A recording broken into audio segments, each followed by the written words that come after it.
আমার দর্শক বন্ধুরা, আশা করছি সবাই ভালো আছো। আজ আমি একটা নতুন রেসিপি নিয়ে এসেছি, ভোলা ভেটকি মাছের কাঁটা চচ্চড়ি, যেটা তোমাদের করে দেখাবো। তো এখানে আমি দেখো প্রচণ্ড গরম করে নিয়েছি কড়াই তেলে। তো সেখানে আমি এক এক করে মাছগুলো সমস্ত ভেজে নেব।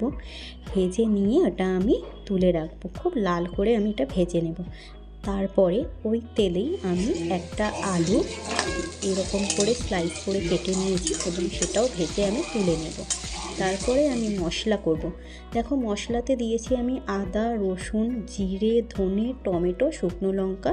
পরিমাণে মশলাটা একটু বেশিই করতে হবে।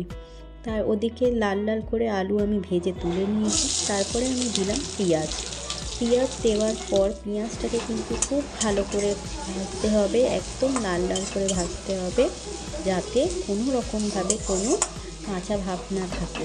একদম দেখো যেরকম আমি ভাজছি।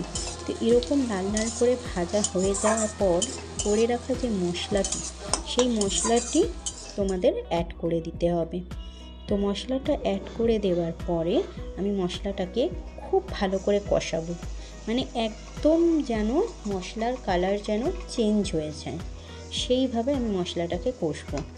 একদম দেখবে তোমরা ভিডিওতে দেখতেই পাবে, আমি সবে মশলাটা দিয়ে এখন খুব ভালো করে এটাকে মিক্স করছি। তারপরেই ভালো করে মশলাটাকে আমি কষাবো। তার মধ্যে আমি দিয়ে নেব নুন, হলুদ আর সামান্য চিনি। তো সেগুলোকে দিয়ে আমি একদম কষিয়ে নেব। কষাতে কষাতে দেখো কালারটা চেঞ্জ হয়ে যাবে। ঠিক এই পর্যায়ে যখন আসবে তখন ভাজা আলুগুলো আমি অ্যাড করে দিলাম। ভাজা আলুগুলো যখন আমি অ্যাড করে দিলাম, নাড়াচাড়া করে আমি একটু গরম জল এর মধ্যে দিয়ে দেব। দেওয়ার পরে কিছুটা ফুটে গেলে আমি মাছগুলো দিয়ে দিচ্ছি। মাছটা এমনভাবেই দেব যেন সবকটা ঝোলের মধ্যে ডুবে যায়, আর জলটাও বেশি দেওয়া যাবে না। যেহেতু আমি এখানে কাঁটা চচ্চড়ি করছি, তাহলে জলটা আমি একটু মিডিয়ামই রেখেছি। দিয়ে দেখো আমি এগুলোকে সব কিছু মাছগুলোকে ভিজিয়ে দিয়ে আমি ঢাকা দিয়ে 15-20 মিনিটের জন্য রেস্ট দেব। তারপরে আমি 15-20 মিনিট পর এটা খুলে দেখছি অলমোস্ট হয়ে এসছে। তো নাড়াচাড়া করে গরম মশলা দিয়ে আমি এটা রেডি করে দিলাম।